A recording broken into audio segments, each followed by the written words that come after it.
Revenue recovery act ఏపీలో ప్రస్తుతం ఎక్కువగా వినిపిస్తున్న పదం ఇది. ఈ చట్టాన్ని అమల్లోకి తీసుకొస్తే వైసీపీ నేతల కథ కంచుకు చేరుతుందన్న ప్రచారం జరుగుతుంది. అసలు ఈ చట్టం ఏంటి, దేనికి ఉపయోగిస్తారు, అసలు ఇప్పుడు ఒకసారిగా ఎందుకు ఇది హైలైట్ అవుతోంది? యనమల రామకృష్ణుడు మాజీ ఆర్థిక శాఖ మంత్రి, టీడీపీ సీనియర్ నేత. ఆయన సీఎం చంద్రబాబుకు ఒక లెటర్ రాశారు.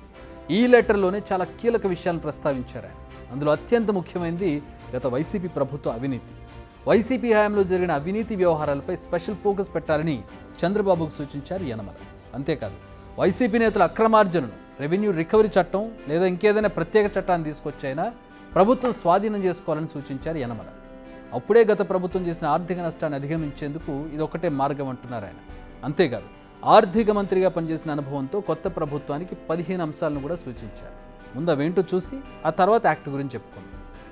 బిల్లుల చెల్లింపులకు CFMS వాడండి, పన్ను ఆదాయాల క్రమబద్ధీకరణ, స్థిర రుణాలు, ఇప్పుడున్న దానికంటే ఎక్కువ గ్రాంట్ ఇన్ ఎయిడ్స్ అంశాలపై కేంద్రంతో చర్చించడం, వేస్ అండ్ మీన్స్, ఓడిని జాగ్రత్తగా వినియోగించుకోండి, అర్హులకు మాత్రమే సంక్షేమ పథకాలు అందించండి, అలా అయితేనే వ్యయాలు తగ్గుతాయి, మూలధన వ్యయంలో లీకేజీలను అరికట్టండి, ఏపీని ఇండస్ట్రియల్ డెస్టినేషన్గా మార్చండి, సహజ వనరులను రక్షించాలి, FRBM చట్టంలోని ఫినాన్షియల్ డిసిప్లిన్ సూచనలను ఖచ్చితంగా పాటించాలి.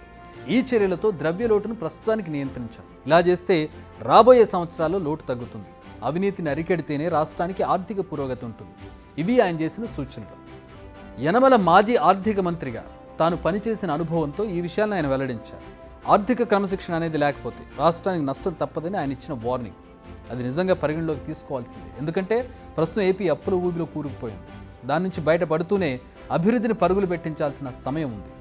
సో చంద్రబాబు ఈ సూచనలు పరిగణలోకి తీసుకునే అవకాశం ఉంది. అయితే అది అంతరంగిక భేటీలో కూడా చెప్పొచ్చు. కానీ ఇలా బహిరంగంగా లెటర్ రాయడం వెనుక అసలు ఉద్దేశాలు వేరే ఉన్నట్టుగా కనిపిస్తోంది. అదే రెవెన్యూ రికవరీ యాక్ట్.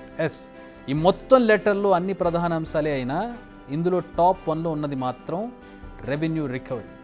యనమల ఏం చెబుతున్నారు? వైసీపీ హయాంలో తీసుకున్న నిర్ణయాల కారణంగా జరిగిన ఆర్థిక నష్టం, నేతల అవినీతిని లెక్కగట్టి వారి నుంచే వసూలు చేయాలన్నది యనమల అభిమతం. మీకు గుర్తుండే ఉంటుంది, లేటెస్ట్గా చాలా రాష్ట్రాల్లో జరుగుతున్న ఆందోళనలు, అల్లర్లలో జరిగిన ఆస్తి నష్టాన్ని ఎలా పూడుస్తున్నారు. అల్లర్లలో పాల్గొన్న వారిని గుర్తించి వారి ఆస్తులను స్వాధీనం చేసుకుని వారి నుంచే డబ్బు వసూలు చేసి వాటి రిపేర్లు చేస్తున్నారు. నిజానికి దీనికి సంబంధించి ఒక చట్టం ఉంది, అదే రెవెన్యూ రికవరీ యాక్ట్. ఇప్పుడు ఈ యాక్ట్ను ప్రయోగించాలని కోరుతున్నారు యనమల.